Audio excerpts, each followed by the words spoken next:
Fala, gente amiga, tudo bom? Eu sou Carlos Lose e esta é a Batata Espacial, o seu site de cultura nerd e de cultura em geral na internet. Meu canal no YouTube é o Carlos Eduardo Lose Rezende. Lose se escreve Lohse, Rezende se escreve com Z. Se inscreva no canal, toque o sininho das notificações para saber quando tem vídeo novo, curta, compartilhe, comente. Venha participar das nossas discussões sobre cultura, sobre cinema, sobre séries de TV e outras coisas mais, tá? E hoje vamos falar sobre cinema, né? Tentando retomar o ritmo aí dos vídeos de cinema, né? E hoje eu quero falar com vocês de um filme que já estreou tem algumas semanas, tá? Que é Planeta dos Macacos, O Reinado, né? Que seria uma continuação, né? Dessa nova franquia do Planeta dos Macacos, tá? Que começou lá com o César lá tomando poder, aquele negócio todo, né? E o filme, né? Vou dar spoilers aqui para dar uma só para avisar para vocês, né? O filme ele é bem interessante, eu gostei muito, embora ele tenha começado com um ritmo muito lento, eu estava achando o filme muito chato até um determinado ponto, tá? Mas depois a coisa engrenou, tá? E engrenou bem, achei bem interessante a forma como a história foi construída. Para começo de conversa, tá? Esse filme, né, ele começa com o César sendo cremado, né? Ele tinha morrido, tinha se sacrificado pelos macacos, coisa e tal, no último filme, né? Confesso a vocês que não me lembro mais do último filme, né? Mas ele acabou morrendo, né? E ele acabou estava sendo velado lá pela macacada lá e depois ele foi, como podemos dizer, ele foi cremado, né? Se botou fogo no corpo dele para ele ser cremado, tá? E aí o filme dá um pulo, né? De muitas gerações depois, né? Quando os macacos já estão dominando o planeta, né? Os seres humanos não falam, têm uma inteligência reduzida, né? Em virtude da pandemia, né? Que acabou provocada pelos próprios seres humanos, que acabou dizimando a espécie humana, né? E que acabou dando inteligência e poder para os macacos, né? A gente sabe dessa história já do planeta dos macacos de có e salteado, né? E aí o filme ele vai se passar numa aldeia, tá? Num clã que seria o clã da águia, né? Que são macacos que treinam águias, esse negócio todo, né? Aí eles estavam lá fazendo todos os rituais deles, eles iam fazer um macaco, se não me engano, o protagonista ele é chamado de Oda, né? Aí ele ia se casar com uma outra macaca lá, mas para poder fazer isso eles tinham que subir no alto de um ninho de águias bem alto, coisa e tal, para poder trazer um ovo, para poder fazer o ritual, esse negócio todo. E a gente está vendo, né, a construção desses personagens, a construção dessa cultura clânica, né, dessa aldeia de macacos aí, até que a coisa começa a degringolar quando aparece uma outra tribo de macacos, né, muito mais violenta, né, que vai dizimar essa aldeia, né? Eles estão atrás de uma humana, tá? E vai dizimar essa aldeia completamente, né? Vão sobrar poucos sobreviventes ali, coisa e tal, né? Perdão.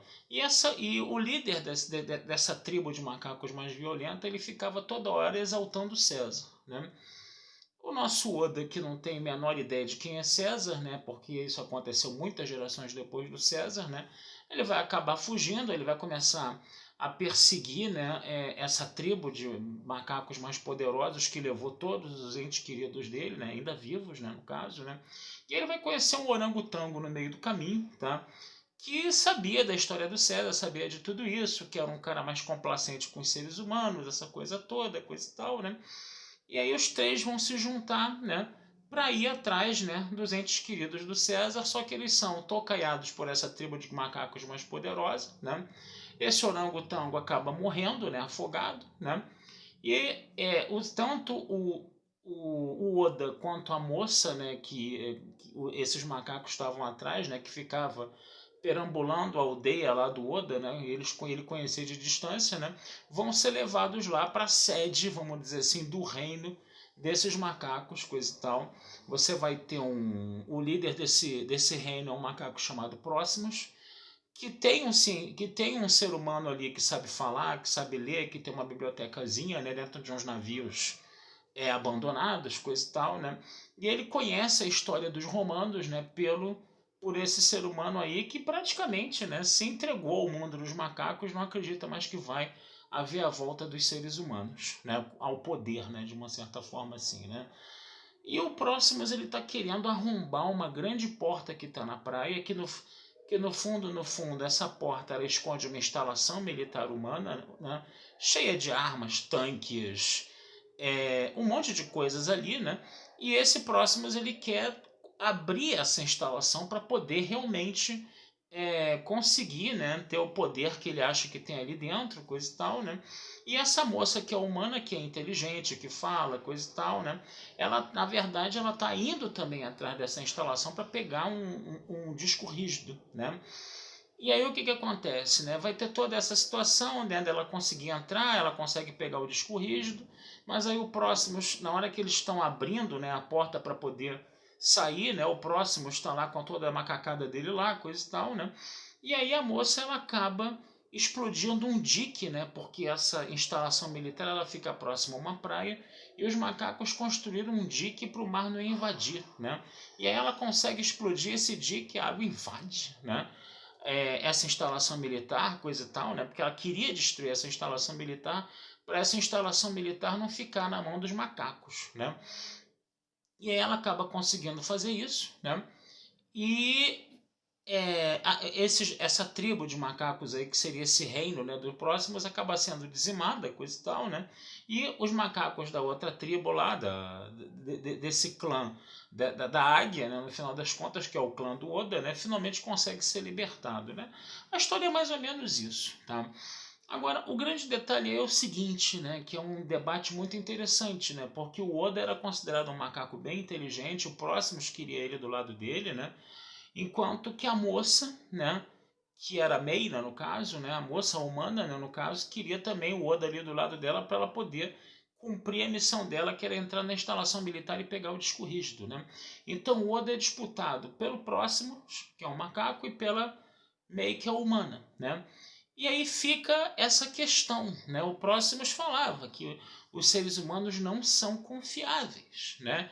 Os seres humanos são perigosos. Então, apesar do Próximos ser um macaco muito cruel, sedento de poder, né?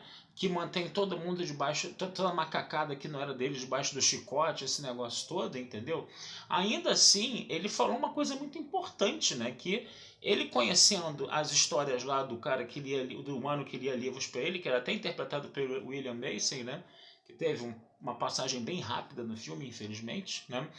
É interessante a gente perceber, né, que o Próximo tinha uma certa razão, né? E aí quando eles invadiram a instalação militar, né, o Oda, né, junto com a namorada dele, o amigo dele, coisa e tal, vão encontrar uma parte lá que está cheia de livros infantis, que inclusive histórias infantis que apareciam macacos enjaulados, né? Eles não conseguiam ler as palavras, né, porque eles ainda não conheciam o alfabeto humano, coisa e tal, mas o Oda sabia que aquelas letras lá tinham significados, né? Perdão, que aquelas palavras lá tinham significados. E aí eles começam, e aí a luzinha de emergência acendeu na cabeça do Oda. Então quer dizer que teve uma época que os humanos mandavam, entendeu? E mantinham os macacos submissos, né? E essa é a grande questão, né? No final das contas, né? A grande dúvida era essa, né? Porque no final do filme o Oda e a Mei se encontram, né? Perdão. E o Oda já tinha uma certa desconfiança com relação a Mei também, e ficou aquela pergunta no ar: será que humanos e macacos podem conviver, né? Juntos, né? Sem um tentar dominar o outro, né? Então a grande questão do filme era essa, né? Gente, desculpa que minha garganta tá horrível, tá? Então, só pra gente terminar, que eu já tô com minha garganta no finalzinho aqui. Perdão. É só chegar essa época do ano que minha tosse vem com toda a força. Então, o que acontece? No final do filme a gente vê por que a Mei pegou aquele disco rígido. Existe uma instalação humana, tá? Secreta, onde você tinha umas grandes antenas assim, né? Eles enfiam o disco rígido lá na máquina e a máquina destrava, né, uma comunicação, tá certo? E aí aquele núcleo de humanos consegue se comunicar via satélite, né, com outros humanos, né, com outro núcleo de humanos, né? E enquanto isso, né, o Oda junto com a namorada dele vão para um telescópio, tá? Abandonado, para um observatório, e eles ficam olhando, né, no telescópio, né, provavelmente o satélite, né, que está conseguindo fazer a comunicação desses dois humanos. Especula-se isso, né? Então o filme ele ficou com uma cara de que vai ter gancho para a continuação dessa história, né?